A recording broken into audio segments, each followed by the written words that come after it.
Avivamento na Argentina, parte 1, por R. Edward Miller. Capítulo 1. Uma visitação celestial. Já era bem mais de meia-noite. A natureza inteira estava tranquila e em expectativa. Até mesmo os céus, repletos de estrelas cintilantes, pareciam se aproximar da terra.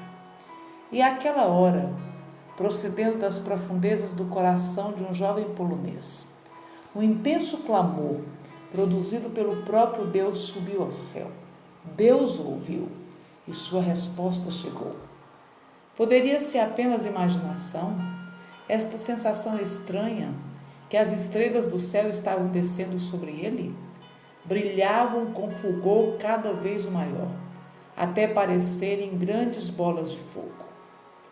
Depois, na sua luz intensa, um brilho maior ainda apareceu. Um ser do mundo celestial foi se aproximando até envolvê-lo completamente.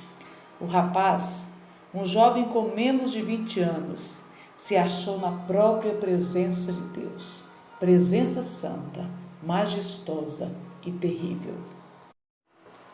Um grande temor veio sobre ele. Levantando-se com um salto do lugar onde estava ajoelhado, Alexandre fugiu aterrorizado para o refúgio do Instituto Bíblico, pouco imaginando o papel que estava destinado a desempenhar no grande mover de Deus na Argentina, e pouco entendendo porque ele tivera um peso de oração profundo e ardente por tantos meses, e que lhe roubara tantas noites de sono. Lá nos campos e matas da sua terra natal, no Chaco, e agora nas horas da madrugada, nos prados perfumados que cercavam o Instituto Bíblico, Alexandre continuava orando, e finalmente Deus chegou para ele. Dentro dos prédios do Instituto Bíblico, localizado em Citibel, uma cidadezinha perto da grande metrópole, Buenos Aires, todos dormiam sossegadamente, desapercebidos do drama que estava para se desenrolar diante deles. Lá fora, Alexandre dava murros na porta, desesperadamente, pois para o seu terror, ela se encontrava trancada.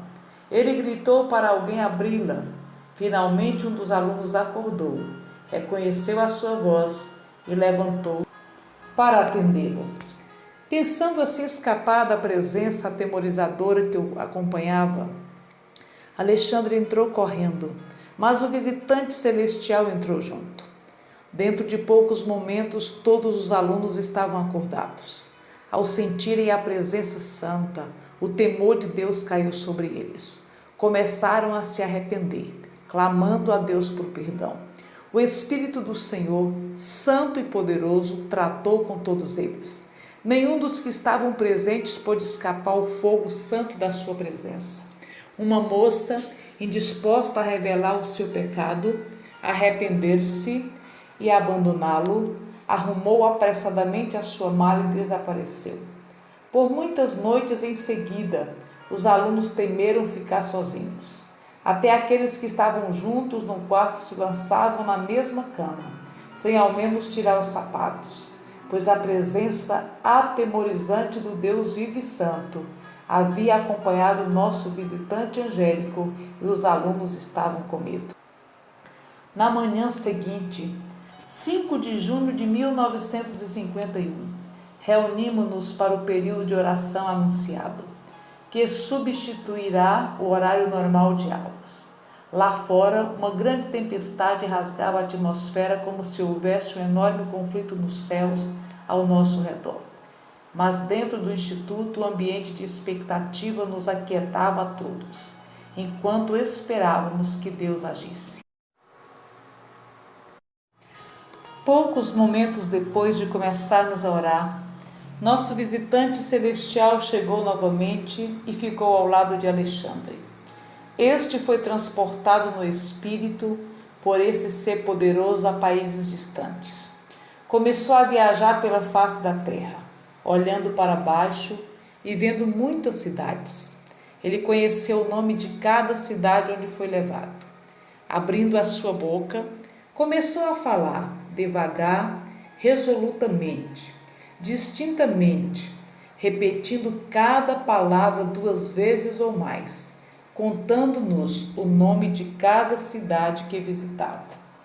Cidades, uma após outra, começando com cidades na Argentina. Passou depois de um país para outro, assim como se estivesse lendo deliberadamente os nomes nos atlas. Nenhum estudante, nenhum viajante poderia ter dado uma lista tão longa, muito menos este moço que viera das matas de Chaco, com nada mais que o primário e quase nem isto. Enquanto aí no espírito, de país a país, ele falava o nome de cada cidade na língua daquele país, inglês, alemão, eslavo, árabe e outros que não conhecíamos. Ele nos contou depois como olhava para baixo, com a sensação de que estava visitando as cidades, uma por uma. Hora após hora, ele continuava citando os nomes de cidades que o Senhor prometia visitar antes do tempo do fim. Na manhã seguinte, quando nos reunimos outra vez para orar, o Espírito do Senhor nos fez entrar a todos nós, num forte peso de intercessão. Alunos e missionários se fundiram em uma só massa através do seu poder. Enquanto orávamos, nosso visitante se manifestou e ficou ao lado de Alexandre. Não podíamos vê-lo em forma humana, mas ele se manifestava de forma tão marcante que todos sabíamos quando chegava. No espírito, Alexandre o via e conversava com ele. Outra vez, Alexandre começou a falar, repetindo lenta e distintamente as palavras que ouvia do anjo. Para nós que escutávamos, era uma língua bem diferente daquelas que já ouvíramos dos seus lábios, mas não entendíamos nada do que falava. Ao mesmo tempo, outro rapaz, Célcio, foi tomado forçosamente pelo poder do Espírito de Deus. Este rapaz argentino, jovem e com menos estudo ainda que Alexandre, já tivera muitas discórdias e discussões com Alexandre, o conflito dos nativos contra os estrangeiros, de raças, tradições e temperamentos opostos. Não havia ligação natural que pudesse unir os dois. No entanto, o Espírito do Senhor veio de repente sobre este moço argentino, abrindo seus ouvidos e fazendo-o entender tudo o que Alexandre dizia naquela língua desconhecida. Tornaram-se um no Espírito. O conteúdo da mensagem aterrorizou Célcio de tal forma que saiu correndo da sala. Lá fora, ele contou aos outros a sensação estranha que tivera na capela ao compreender a mensagem. Insistiram com ele para voltar e interpretar a mensagem para os outros. Ele aqueceu, entrou na capela novamente e tentou transmitir a mensagem. E então outra coisa estranha sucedeu. Cada vez que procurava falar, ele engasgava e sufocava-se como se uma mão invisível estivesse apertando sua garganta. Atemorizado, novamente saiu correndo. Entre mentes, Alexandre, lenta e pacientemente, repetia as palavras, sabendo que Célcio deveria interpretá-las. Quando o rapaz fugiu da sala, no espírito, Alexandre sabia que tinha saído e chamou-o de volta. No entanto, os olhos de Alexandre estavam fechados em oração e adoração, envolto na tremenda presença deste visitante cujo aroma nos envolvia a todos poderosamente. Várias vezes naquela manhã, Célcio saiu correndo e foi convencido a voltar. Ele compreendia as estranhas e às vezes atemorizantes mensagens, mas quando tentava falar, se engasgava. Apavorado, saía novamente. Finalmente alguém sugeriu que se ele não conseguisse falar, ele poderia escrever as mensagens que viessem para ele. Célcio começou a escrever. E era precisamente isto que Deus queria. A mensagem fluiu, anotada primeiro num pedaço de papel rascunho, e depois escrita no quadro negro ou lida para que todos ouvissem. Célcio, como escrivão de Deus, Anotou as mensagens ditadas pelo anjo e pronunciadas numa língua desconhecida por Alexandre enquanto no espírito.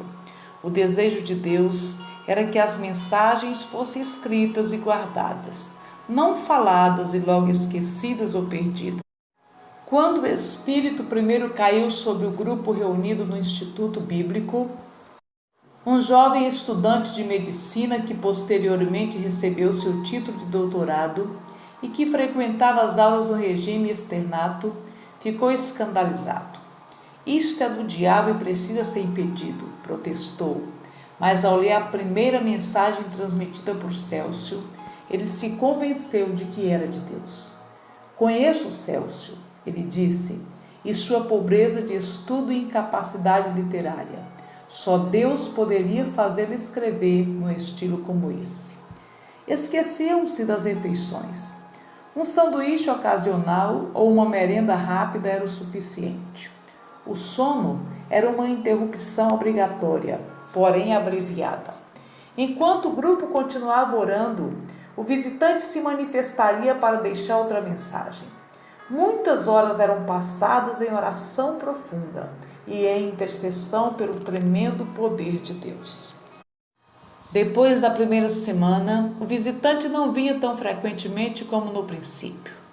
No entanto, a poderosa presença de Deus continuava pairando sobre todos, formando um círculo ao redor do prédio do Instituto.